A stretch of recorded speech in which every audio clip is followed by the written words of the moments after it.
Bom dia a todos. Bom dia a todos, sejam bem-vindos. Bom dia, Ingrid. Bom dia, Douglas. Professora, bom dia. Bom dia, Rafael, tudo bem? Tudo. Deixa eu só aumentar um pouquinho o volume aqui. Vocês estão escutando bem? Bom dia. Bom dia a todos, sejam bem-vindos. A gente vai dar continuidade nas nossas lives dessa semana e da semana passada, que a gente falou sobre os vários tipos de estudos. Ontem a gente falou sobre o grupo focal, grupos focais, e hoje a gente vai falar sobre biometria. A questão desses tipos de estudo tem a questão de métrica, tem a questão de citações, envolve vários outros variáveis.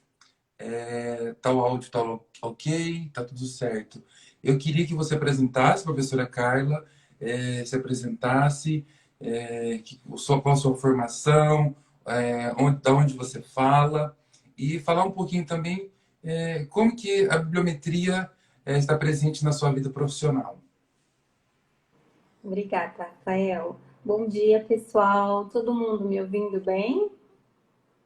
Vocês conseguem dar o feedback? Tá tudo certo? Tô Tá, ouvindo bem? tudo certo. Então, tá bom. Pessoal, meu nome é Carla Marilário. Eu sou bibliotecária de formação, né? Formei em biblioteconomia na Unesp de Marília. Eu sou mestre e doutora em ciência da informação, também pela Unesp. Eu sou cria da casa, né? E eu trabalho com bibliometria desde a minha graduação. Então, eu comecei em 2010 na bibliometria, já faz 10 anos, né? Estou soprando velhinha da minha primeira década na bibliometria. E eu já passei por vários processos da bibliometria. Então, já trabalhei com vários indicadores, né? E eu espero que essa fala possa elucidar algumas questões para o pessoal que está assistindo. Eu Professora, sou, pode continuar, desculpe. eu sou professora da UEL agora, então ainda estou atuando com a Unesp, né? Mas também trabalho na UEL, já faz 2 anos. E uma das disciplinas que eu ministro é a disciplina de comunicação científica que envolve a bibliometria. Pode falar, Rafael. Então, professora Carla, eu queria falar, que para quem não conhece, o que é bibliometria e quem pode fazer, qual área do conhecimento pode fazer uma bibliometria? A bibliometria é um estudo estatístico, né? A aplicação da estatística em bibliografias, que é produção científica ou produção literária, qualquer tipo de informação em formato bibliográfico. Existem outras variáveis da bibliometria que nós vamos discutir hoje, mas ela surgiu como a aplicação em bibliografias. E qualquer pesquisador pode trabalhar com a bibliometria, bibliotecários, técnicos, não tem nenhuma limitação. A única coisa que a gente sugere quando se trabalha com a bibliometria é que se tenha domínio, conhecimento da dinâmica da área onde está sendo aplicado.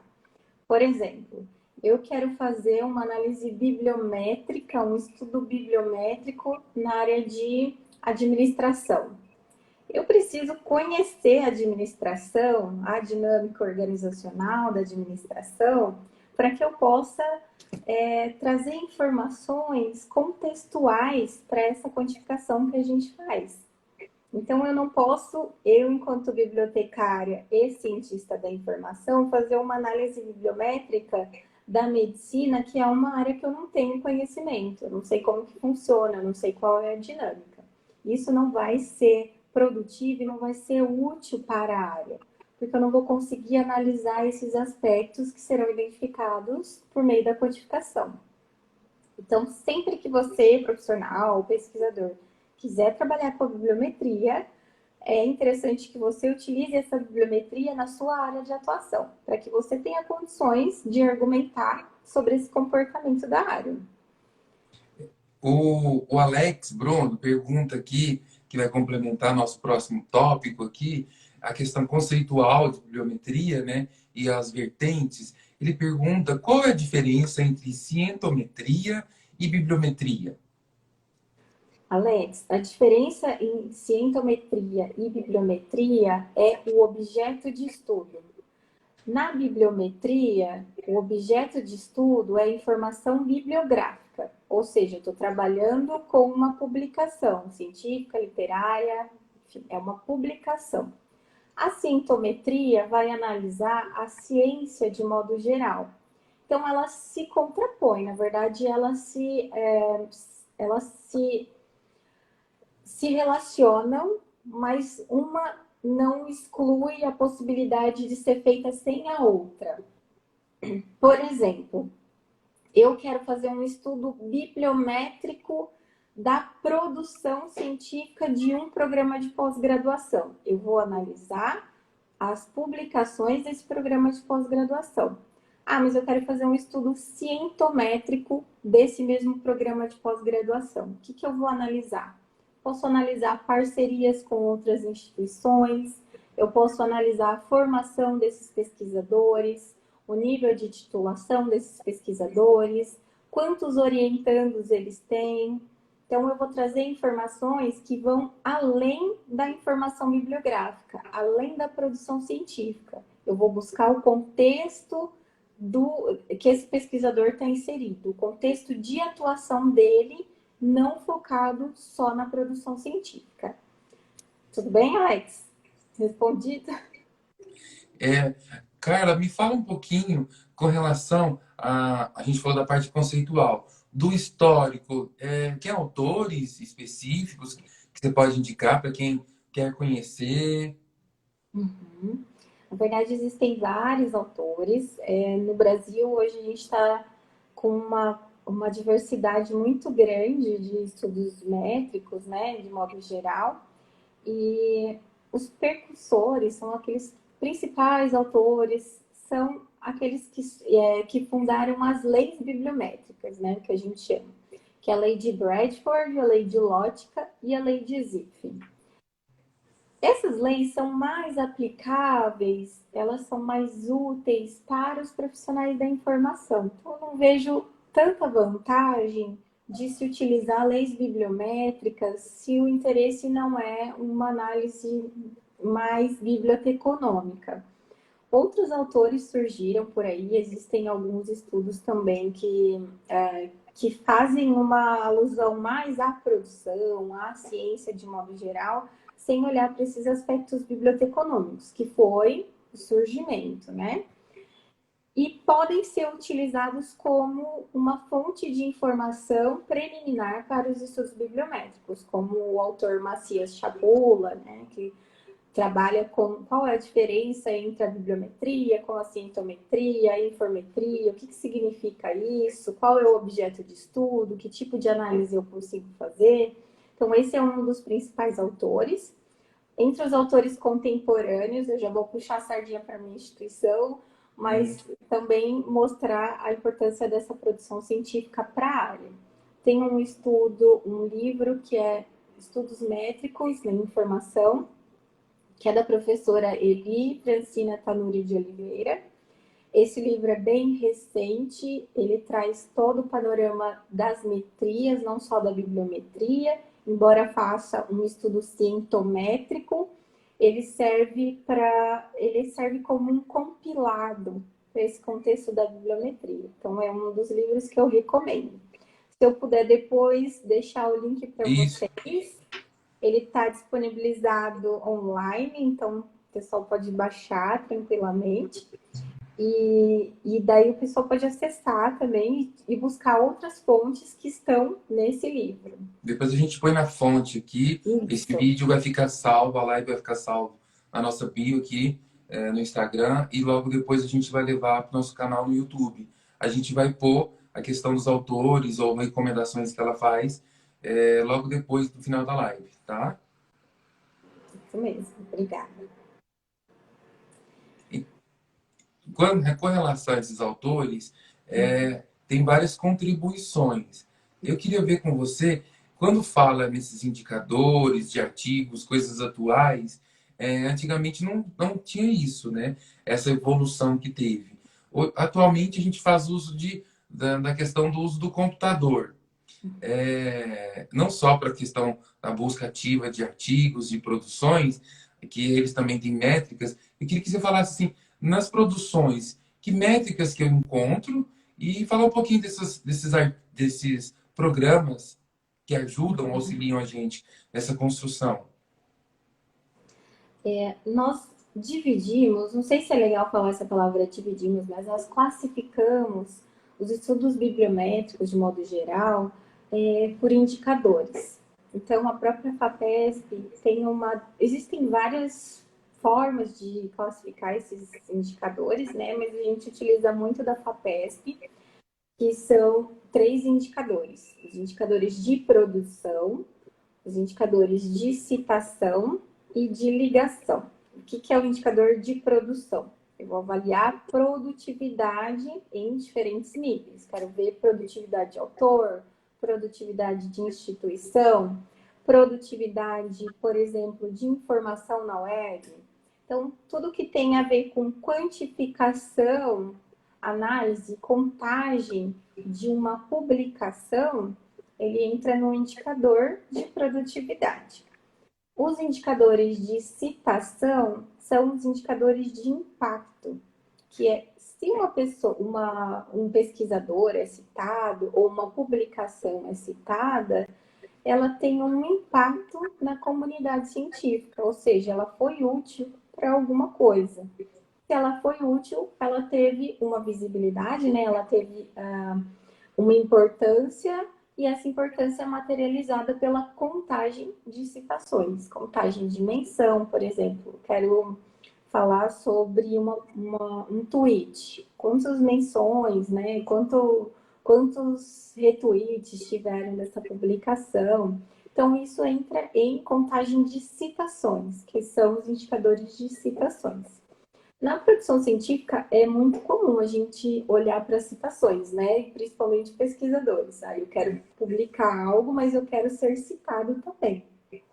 Então, é uma forma de evidenciar o impacto que nós temos, ou outros pesquisadores têm, ou uma instituição tem dentro de uma comunidade.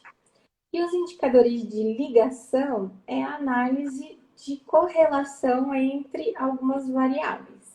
Pode ser a correlação entre dois pesquisadores, que pode ser mapeada pela colaboração entre eles, né, a coautoria em um artigo, por exemplo, ou a parceria em um grupo de pesquisa. Eles podem estar conectados por ser membros do grupo de pesquisa ou membros do mesmo departamento.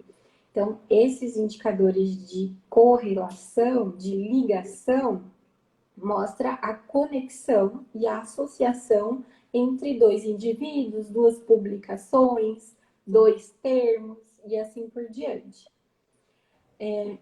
Nos estudos métricos, todas as metrias, elas são utilizáveis por meio desses indicadores. Então, eu posso estar trabalhando com a cientometria, que é a metria que avalia o comportamento da ciência, mas para verificar a relação entre instituições, por exemplo, por meio de documentos de convênio. Eu quero ver lá na página da instituição quais são as instituições conveniadas. Então, isso que eu estou fazendo é uma forma de indicador de relação, indicador de ligação. Eu posso fazer isso a partir de um documento específico, uma publicação, ou eu posso fazer isso a partir do link do site. Esse link do site, essa metodologia é denominada webometria. E aí entram as outras metrias.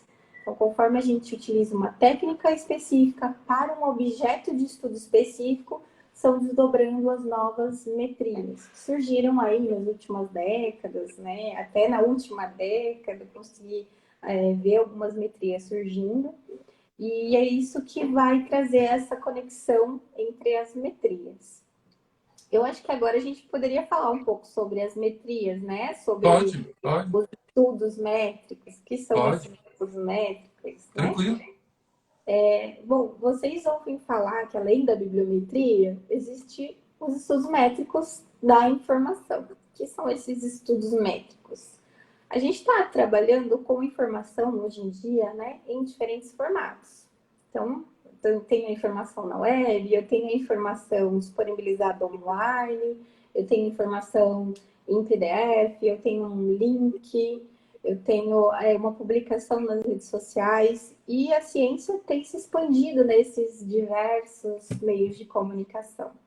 Então, nós temos as metrias, que é uma forma de analisar toda a informação de forma quantitativa e dentro do contexto de produtividade, de impacto e de relação, dentro dessas metrias, os estudos métricos.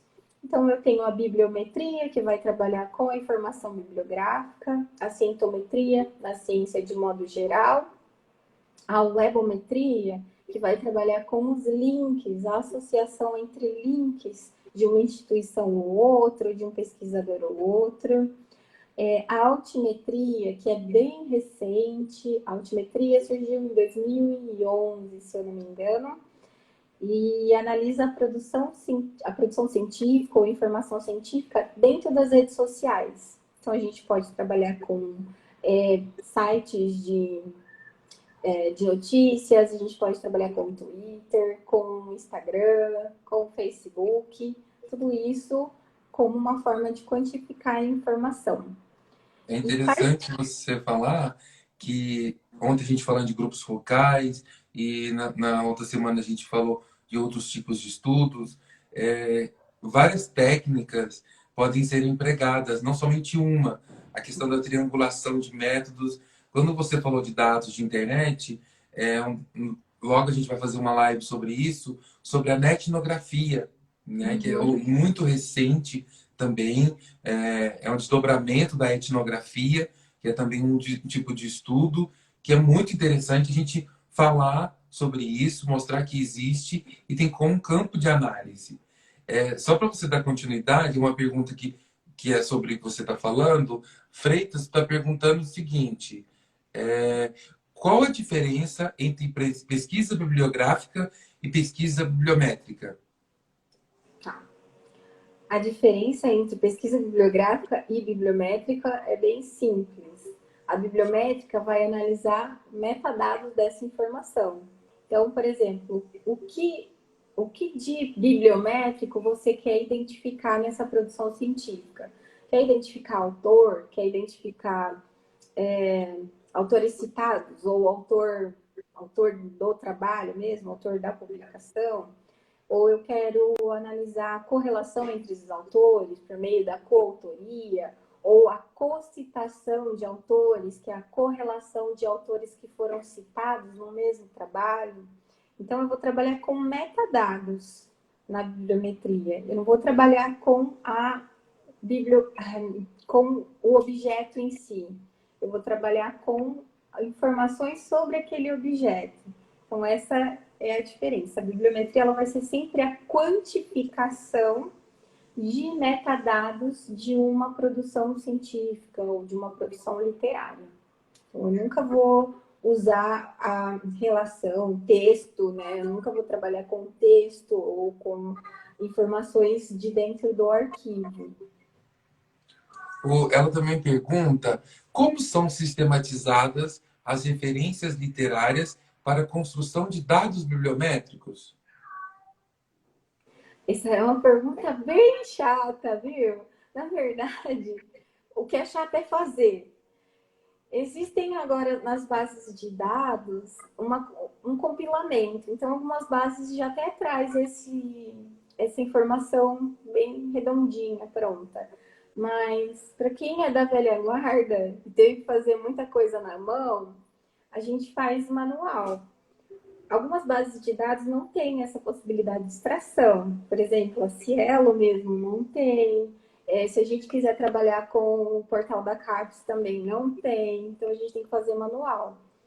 E essa compilação é um pouquinho chata. A gente pode trabalhar no Excel ou a gente pode trabalhar no próprio documento Word e fazendo essa padronização. Toda vez que a gente faz essa padronização, a gente consegue fazer a contagem de uma forma mais fácil. No Excel, a gente consegue fazer, se houver uma padronização bem feitinha, a gente consegue fazer a contagem semi-automatizada.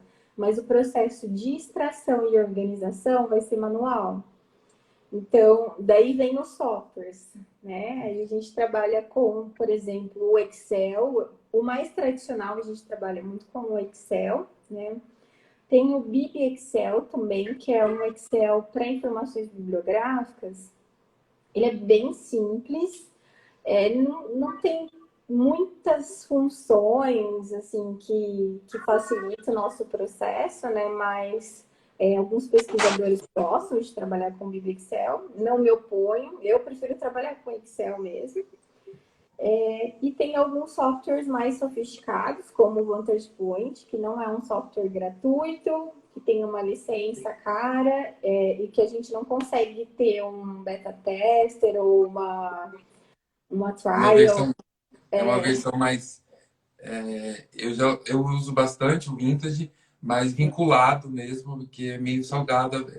Não tem essa versão Pro e a versão que você pode rodar algumas outras análises, né? E a acessibilidade é difícil, né? Geralmente as instituições fazem a assinatura dessa licença, mas ela não é muito barata, não. E o treinamento também do VantagePoint, às vezes a gente não acha gratuito. A gente precisa fazer particular, né? O VantagePoint geralmente é oferecido pela UFSCar, eles oferecem vários treinamentos, é um software. Eu tô finalizando um. É bem legal o curso, né? Sempre que tem eventos ou alguma atividade da bibliometria no Brasil, o pessoal da UFSCar oferece o curso. Então, vale a pena para quem quiser se aprofundar nos estudos métricos, que é um software legal. Ou, se vocês quiserem trabalhar com outros softwares a princípio, né, ver se é realmente isso que vocês querem fazer, vocês podem usar softwares estatísticos básicos, como o SPSS, como o próprio Excel, para fazer essa parte de compilação, organização e contagem, né? Aí a gente tira as estatísticas básicas desse processo. Para fazer alguma análise por indicador de ligação, que são as redes, a gente tem outros softwares específicos. São softwares só para a rede. Aí a gente tem o software VozViewer. Nós temos o VozViewer gratuito. Ele também faz uma quantificação por base de dados, então a gente consegue extrair da base de dados e jogar direto para o VozViewer. Ele faz a tabulação também, só que ele não deixa exportar. Ele é um software bem engessado, mas ao mesmo tempo ele é eficiente e ele é muito bonito também visualmente. Nós temos o Payek, que também é um software de redes. Ele não faz toda essa compilação, essa organização, a gente tem que fazer manual e por programação, por linguagem de programação. Então, ele é um pouco mais atrasado comparado aos outros, mas ele também é muito eficiente e ele permite que a gente mude o layout da rede, faça várias alterações na rede. Então, ele Muito bom, é eu bem gostei. interessante por isso. Você A já usou direção, a cor, dá para fazer uma. isso? Ele não é tão bonito, mas ele é bem eficiente também. E tem um queridinho dos pesquisadores que trabalham com rede, que é o Cinet. O Cinet, ele permite que faça a própria matriz, né? Então, se a gente quiser trabalhar com indicadores de relação, a gente precisa primeiro elaborar uma matriz para fazer essa relação, né? Mapear essa relação para depois jogar para um software. E no Cinet, ele deixa fazer a matriz ou ele deixa exportar a matriz do Excel para o próprio software.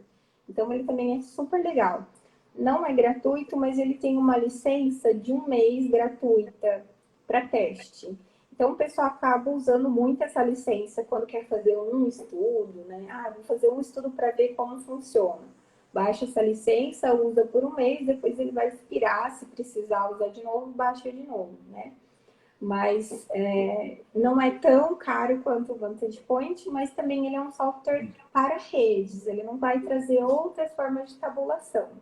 Então a gente não precisa, se a gente quiser trabalhar muito com redes, aí vale a pena adquirir a licença. E nós temos também o Gef. O Gef é um software bonito. Eu confesso que eu não consegui usar, eu tive muita dificuldade de usar o Gef, mas ele é bem bonito. As pessoas que usam ele gostam de trabalhar com ele. Eu acho que eu sou da velha guarda, eu prefiro softwares mais crus, assim, mas também ele é bem eficiente, então vale a pena. Se alguém quiser trabalhar com algum desses softwares, eu posso indicar pessoas que estejam trabalhando há bastante tempo, né, que tenham prática para dar uma mão aí, né, nesse processo. Mas, lembrando que no próprio YouTube tem vários tutoriais de como utilizar, de como criar rede, como fazer edições, então não é nada tão complicado. O Alex Bruno tá falando aqui. Pesquisas utilizando o LinkedIn e o ResearchGate entram como exemplo de altimetria? Entra como exemplo de altimetria, porque é uma rede social e é uma rede social científica, né? Ou acadêmica, De profissional. pesquisadores, né? Isso, mas entra como altimetria. Castanha está perguntando: tem muito documento que não tem jeito de extrair referências ou outros metadados por software? Se tem muitos documentos que não dá para mandar para o software a Não dá para informação. extrair a referência ou metadados usando o software? Tem, tem bastante. A gente consegue fazer essa extração, na verdade você pode fazer manual. Assim, dá para extrair? Dá. Mas aí teria que ser manual. Agora, via software, só se a gente tiver criar um software de extração, que já aconteceu, né? Tem uma mestranda da Unesp que criou um software de extração para informações altimétricas. A Natália, não sei se ela está assistindo, ela falou que ia assistir. Então, ela criou um software, né, para fazer isso. Mas, para fazer essa extração a partir de um software na internet, por exemplo, a maioria é base de dados, ou então manual. Gente, não tenham medo de fazer o processo manual, tá? A gente fala manual, mas vocês não precisam trabalhar com 1.000, 2.000 recursos. Vocês podem trabalhar com um corpus pequeno. Então, podem trabalhar com 50, com 30. Depende do objetivo de vocês no processo da análise. A Natália já até mandou, eu não estou aqui. Então, vocês lembrem sempre disso. Quando a gente faz uma pesquisa bibliométrica, a gente não precisa abranger tudo. A gente deve estabelecer um recorte para fazer uma pesquisa mais aprofundada. Pesquisa bibliométrica não é só quantificação, não é só trazer informação quantitativa, é contextualizar com a dinâmica da área, né, o comportamento da área, a percepção da área sobre determinada atividade, para que isso se caracterize de fato a pesquisa bibliométrica. Como vocês estavam conversando há pouco, a gente associa várias metodologias. Não significa que eu vou trabalhar com a bibliometria e eu preciso aplicar exclusivamente a bibliometria. Não, eu posso fazer uma análise histórica, eu posso trazer uma análise de conteúdo, uma análise de discurso, sempre associado a uma técnica, e pode ser a bibliometria também. Nessas formas de associação, a gente tem uma teoria, um conceito, né, que nós chamamos de análise de domínio. Então, se relaciona uma informação bibliométrica, né, uma quantificação, com outros aspectos contextuais, aspectos sociais, enfim, para complementar essa bibliometria, para complementar essa análise. É interessante que, independente de tipo de pesquisa, independente se você vai empregar na técnica o uso de softwares para fazer o tratamento dos dados, a parte descritiva e discutir os achados é do pesquisador. Então, o software pode gerar esses dados por meio de tabelas, infográficos, vários recursos e figuras. Mas quem faz isso, independente do estilo ou técnica metodológica, é o pesquisador, né? Professora, a Irane está perguntando aqui, qual a diferença entre estado da arte e bibliometria? O estado da arte vai mostrar aspectos contextuais, atuais, né? Então, eu quero ver qual é o estado da arte da publicação do termo, sei lá, do tema agricultura familiar, por exemplo. Vou fazer uma pesquisa sobre isso. Eu vou pesquisar, vou fazer um recorte mais atual para esse tipo de pesquisa. Então, posso utilizar, sei lá, 10 anos, 5 anos. Eu vou mostrar um panorama mais atual. A bibliometria pode vir com aspectos históricos e o que a gente chama de pesquisa diacrônica. A pesquisa diacrônica é quando a gente olha lá do começo, como que surgiu um termo, por exemplo, ou uma temática, e como essa temática se desenvolveu no decorrer dos anos. Então, a diferença é, o atual, eu vou falar do estado da arte. A bibliometria nem sempre vai falar do estado da arte. Ela vai falar dos aspectos históricos, ela vai trazer informações de um recorte específico, que pode ser atual ou pode não ser atual, pode ser um recorte mais antigo. Então, vai depender do objetivo da pesquisa. Não significa... Ela se sobrepõe em algum momento, né? Podem se sobrepor, mas elas não são a mesma coisa. É relevante falar isso, que qualquer tipo de estudo metodológico há critérios de elegibilidade. Talvez é comum e recorrente que as publicações queiram os últimos 5 anos ou os últimos 10 anos, vai depender da sua temática e desse recorte, mas em função também do seu objetivo e problemática.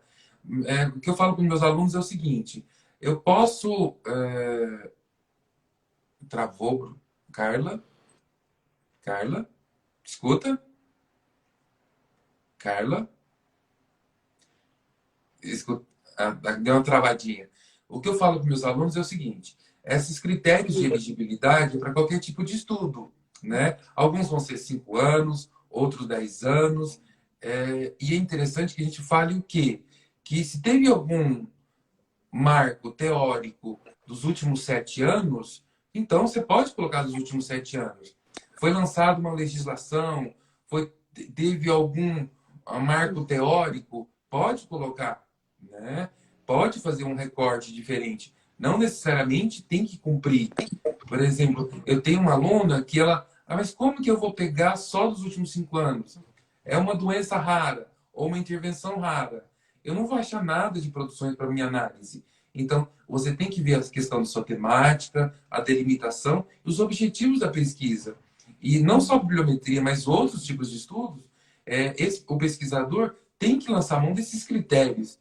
E por mais que, a professora Carla está dizendo, quando a gente usa as bases, os bancos de dados, eles têm vários ícones e variáveis que a gente pode selecionar, né? A gente pode selecionar o recorte que a gente quer, né? E a gente tem que descrever isso na nossa metodologia para dar mais credibilidade no seu trabalho. Perfeito. Quando a gente fala, por exemplo, quando existe um marco teórico ou alguma coisa que aconteceu, surgiu uma lei e tudo mais, a gente deve mencionar. Não é, a gente pode, a gente deve mencionar. Porque às vezes isso explica o comportamento quando está fazendo uma pesquisa onde em 2002, de repente, teve um boom de publicação. Por quê? Porque em 2001 lançaram uma lei. Então é óbvio que vai ter um monte de ação. Então, quando se faz uma pesquisa bibliométrica, a gente precisa contextualizar esse comportamento. Teve um boom. Eu não posso falar assim, em 2002 teve um boom de publicação e a partir daí teve um monte. E daí, o que isso significa? Qual que é a importância disso para a área? Qual a importância que você está trazendo para essa informação quantitativa? Então, por isso que a gente tem que ter conhecimento da área. A gente precisa saber o que aconteceu naquele contexto para que tivesse aquele comportamento. Outra coisa, quando eu trabalho com um tema que tem pouca visibilidade, ou um tema que não é muito discutido, como o caso da Suricanda, que é de doença rara, né? Um tema de doença rara, eu posso trabalhar com uma variável diferente. Então, bom, não vou trabalhar com produção, né? Um indicador de produção, mas eu posso trabalhar com citação. Então, esse pouquinho de produção que ela achou sobre o tema, quem são os autores citados, né? Quem teve esse tema? Então, eu posso trazer essas informações. Qual é a relação entre esses autores citados? Existe uma relação teórica ou não, né? Então, existem várias possibilidades para um corpus de 10, 15, 2 mil, 3 mil. Então, o que vai depender? Professora Carla? Ah, voltou. Carla? Oi, tá ouvindo? É porque travou. Você pode voltar um pouquinho? Vou voltar.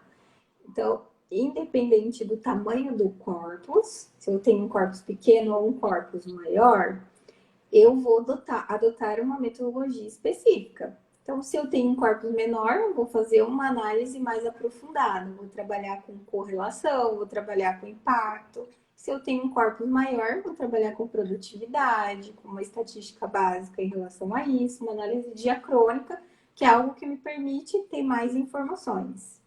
Eu não preciso limitar a minha pesquisa. O que tinha falado é o seguinte: quando tem esses marcos, é para justificar. Se eu escolhi 7 anos, por que você escolheu 7 anos? Eu escolhi 7 anos em função disso. Até ontem, né, atendendo uma aluna na orientação, eu mostrei para ela uma das ferramentas, né, só para explicar, no Google Trends, a questão do Covid. Quando que começou a busca mesmo, foi justamente... Por que teve esse boom de busca justamente quando iniciou a pandemia? Ou seja, dá para você pegar representações e justificar o que acontece na sua realidade. Ou seja, a questão da validade, né? Exatamente. Então, nós estamos inseridos nesse contexto. Então, professora, eu queria também que você comentasse agora, todo estudo tem vantagens e desvantagens. Quais são as vantagens de um estudo biométrico e desvantagem? Bom, a vantagem de estudos bibliométricos é permitir que a gente conheça um determinado campo, uma área, uma disciplina, uma temática. Então, por exemplo, numa pesquisa preliminar, vamos supor que a gente esteja começando um estudo. Pode ser que seja em diferentes níveis, graduação, mestrado, doutorado, independente. Então, eu estou começando, eu não sei nem por onde começar. Então, vamos começar lá pelos pesquisadores que mais produzem? Vamos ver quem são os mais citados? Vamos ver o que eles falam sobre isso? Qual é a instituição que mais trabalha com o tema? Então, a gente consegue, mesmo se a gente tiver que partir do zero, conhecer um contexto, conhecer uma área, conhecer a temática, saber quem são os seus principais personagens. Então, isso é uma forma da gente conseguir ter um aprofundamento maior dentro de uma área temática por meio de informações quantitativas. As desvantagens, eu acho que a interpretação da bibliometria na ciência de modo geral, existem vários equívocos que tornam isso um processo não tão vantajoso. Então, quando a gente fala de bibliometria, as pessoas só pensam em uma coisa: estatística, quantificação. Então, vamos supor que tenha 10 pesquisadores de pós e 5 pesquisadores que são visitantes, por exemplo. Eu contei que nesse programa de pós tem 10 mais 5 visitantes. Pronto, fiz um estudo bibliométrico. Não, não é bem assim. né? A gente precisa contextualizar, a gente precisa analisar outras variáveis, a gente tem que trazer mais informações para essa pesquisa ser, de fato, uma pesquisa bibliométrica. Então, esse equívoco da interpretação da bibliometria é uma desvantagem, porque tudo que fica quantificável vira estudo bibliométrico, né? É isso que a gente vê, né? Então, quando me procuram para consultoria, eles falam assim, mas eu quero quantificar isso, e vai ser uma pesquisa bibliométrica. Eu falo, não precisa ser bibliométrica, só o enfoque quantitativo vai ser, aqui já caracteriza, né? Então, acho que essa é a desvantagem. As pessoas precisam compreender o que é a bibliometria, de fato. E existe muita resistência, né, de compreender, porque a gente tem vários estudos bibliométricos ou cientométricos aplicados à ciência da informação. Eu não sei se o pessoal viveu ou passou por situações parecidas, como, por exemplo, eu só vejo estudo na área da ciência da informação. Na verdade, não é por acaso, né? A ciência da informação é o berço da bibliometria, né? Foi de onde surgiu, lembrando que surgiu no contexto da biblioteca. Mas quando a gente faz uma pesquisa bibliométrica, nós, que somos da ciência da informação, fazemos na nossa área de atuação porque nós temos o conhecimento da dinâmica. Isso não significa que vocês de outras áreas não possam utilizar. Vocês podem e devem utilizar. Mas a gente não pode fazer a análise da área de vocês, porque nós não temos o conhecimento da dinâmica. Então, por isso que ele tem um viés mais para uma área específica. Então, isso também eu acredito que seja uma desvantagem.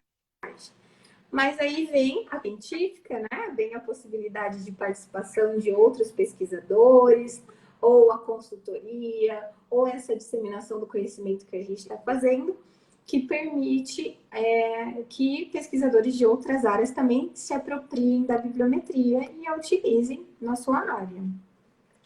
A professora Carla e como os outros professores que passaram por aqui também prestam consultoria e orientação acadêmica, tá? A gente vai deixar aqui embaixo da live o contato da professora, né, do Instagram, para vocês entrarem em contato, tá? E tirar maiores informações ou marcar um horário com a professora, tá? E eu quero avisar vocês que a live vai ficar salva aqui no Instagram, na bio, e logo depois a gente vai hospedar no nosso canal do YouTube. Professora, o Júnior perguntou, professora Carla, você tem visto estudos métricos utilizando Lattes como ambiente de extração? Antes de você responder isso, professora, eu queria deixar um pouco claro que durante a semana das lives da semana passada e ontem, quando a gente trabalhou nas duas lives a questão estatística, a gente falou da questão da utilização de dados primários e dados secundários, né? Eu queria ver com você essa questão dos dados secundários, né? Como que fica a parte ética, né? Como que fica essa elaboração, essa apreciação ética para esses estudos e responder também o que ele falou aí, da extração do Lattes. Bom, a primeira pergunta é do Lattes. Vou responder a primeira pergunta, Isso. Júnior. Muitos estudos bibliométricos utilizam a informação do Lattes. Muitos mesmo. Então, uma das informações que nós associamos quando a gente trabalha só com a produção científica, por exemplo, é a informação do Lattes. Vamos supor, eu quero trabalhar, ver qual é o desempenho dos pesquisadores, quanto eles publicam sobre... quanto eles estão publicando sobre a Covid, por exemplo. Vou lá fazer um ranking, né, a partir de uma base de dados ou de uma fonte de informação onde tem essas informações, esses metadados de artigos de publicação. Eu extraí essa informação. Bom, eu sei que fulano, ciclano, beltrano é brasileiro. Tá, e aí? Então eu vou lá no Lattes e vou ver quem é essa pessoa, qual é a instituição essa pessoa está vinculada, qual é a formação dessa pessoa. Então, eu uso como uma fonte complementar, posso trabalhar direto com o Lattes. Posso trabalhar olhando só o Lattes. Vou analisar a produção científica da minha instituição. Vou lá no Lattes de professor por professor e fazendo a informação. Então, ele serve tanto de fonte de informação para a pesquisa bibliométrica como cientométrica, né? Se usa muito o Lattes. Agora, a segunda, Rafael, era A sobre... questão dos dados secundários na pesquisa bibliométrica. Como você definiria esses dados secundários? Como seria isso? Então, os bancos de dados, eu queria saber assim, a utilização deles, dos estudos bibliométricos, faz muito uso de dados secundários, de bancos de dados, ou do Sidra, ou do Lattes, que ele cita aí, de revistas, de banco de dados, né, de base de dados, ou banco de dados, e banco de dados. Eu queria ver com você a questão ética. Nos estudos bibliométricos, como que fica essa apreciação? Ou não precisa? Seria um reuso dos dados? Isso. Ah, tá. Para a bibliométrica, na verdade, a gente iria à fonte primária. Se a gente for analisar reuso, eu acredito que por citação, né, a gente identificaria o reuso. Mas essa questão ética, na verdade, é uma questão ética da própria construção da pesquisa, né? O quanto eu posso usar de uma pesquisa e o que eu preciso referenciar aquilo que eu usei, né? Se eu estou reusando um dado, eu preciso dizer qual a fonte eu extraí essa informação. Então, sempre que a gente usar o mesmo critério, referenciar, tem que dizer qual é a fonte original. Eu digo isso porque eu ministrei e vou ministrar no mês que vem novamente o curso gratuito da Plataforma Brasil e tem vários alunos de várias áreas do conhecimento e a gente falou, né, a gente apresenta, tem até um post aqui no nosso Instagram, um vídeo lá no YouTube, pesquisas que não precisam de apreciação ética. Ou seja, se um dos braços dos seus estudos são só dados secundários, não vai precisar. Se dentro desses você vai fazer um outro tipo de intervenção, aí é o que o professor acabou de dizer. Realmente carece de acordo com o seu objeto de pesquisa, certo? Com sua amostra, talvez você vai fazer talvez você está fazendo uma tese. E um dos, aí necessita uma apreciação ética. Professora, fala de novo, por favor. A gente vai deixar aqui debaixo do vídeo. Eles querem saber o nome do livro e o nome da autora do e-book que você falou. Estudo das métricas. Estudos médicos. Espera só um minutinho que eu vou pegar o nome completo, que é um nome mais longo. A gente vai deixar aqui, depois a A professora vai professora deixar. é a professora Ah, Eli, tá. professora Eli Tanuri de Oliveira. Estudos Certo. médicos em informação. Deixa eu ver como está completo aqui. Eu acho que é isso. Estudos médicos em informação, indicadores, estudos médicos em informação no Brasil, indicadores de produção, colaboração, impacto e visibilidade. Então, tudo Mas que eu fiquem falei aqui. tranquilos. Mas fiquem tranquilos que assim a professora vai me encaminhar, eu vou te pôr debaixo da nossa live aqui, assim que a gente postar, tá? Pode ficar tranquilo que ela me manda, igual a gente pôs ontem do professor, a gente vai pôr do livro, tá? A referência, né, da professora e o livro dela. Professora, a gente está caminhando para o fim, né? Passou muito rápido, né? Mas eu queria saber mais um pouquinho com relação. Tem algum protocolo? Alguns estudos do tipo epidemiológico, alguns estudos do tipo qualitativo. A gente tem a rede Equator, que ela coloca todos os protocolos e checklist para alguns determinados tipos de estudo para sua publicação. Estudos bibliométricos, tem algum protocolo que a gente pode seguir? O que tem que ter na introdução? O que tem que estar no título?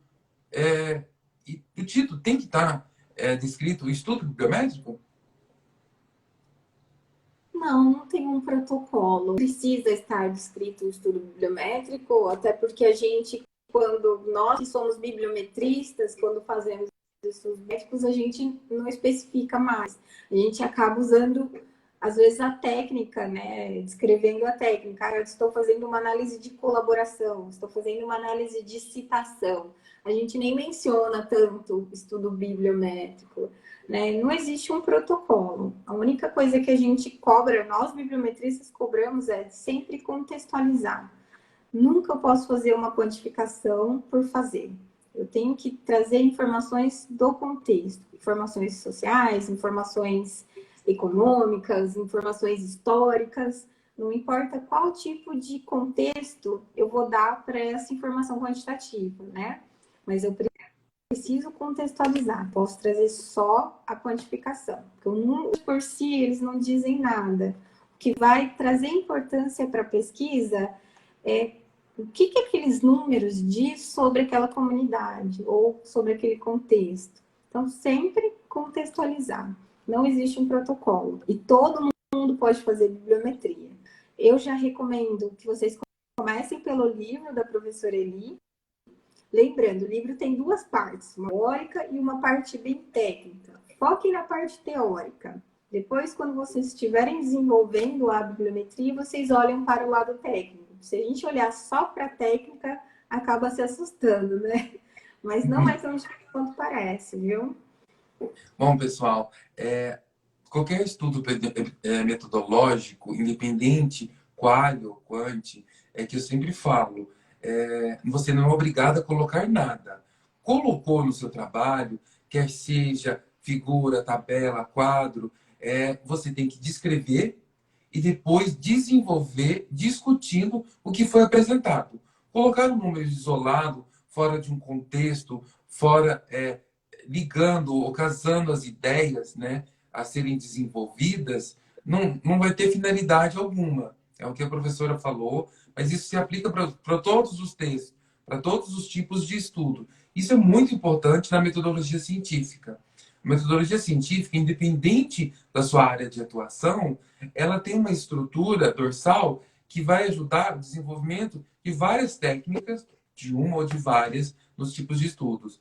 Professora, me fala agora, hoje, a questão da bibliometria, ela é muito pouco desenvolvida em alguns jornais, tudo.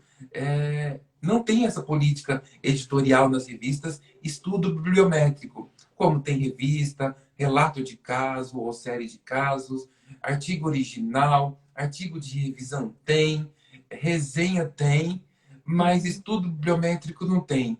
A que se deve, você acha, essa pouca divulgação? Porque a importância tem. Uhum.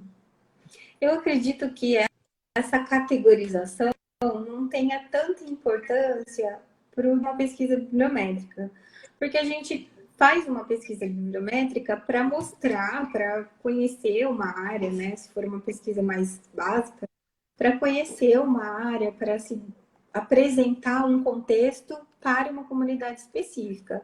Então, na verdade, é uma informação mais que vale para toda a comunidade. Não seria só uma discussão de uma temática específica, mas apresentar todo o panorama do desenvolvimento de uma área, de uma instituição, né? Dependendo de qual for o objeto de estudo. Então, eu não sei se essa categorização, até para nós bibliometristas, seria interessante, porque a gente já destina a nossa pesquisa para aquele público que vai ser que vai se aproveitar, vai ter aquela informação, né? Vai ter, tomar aquela informação, né?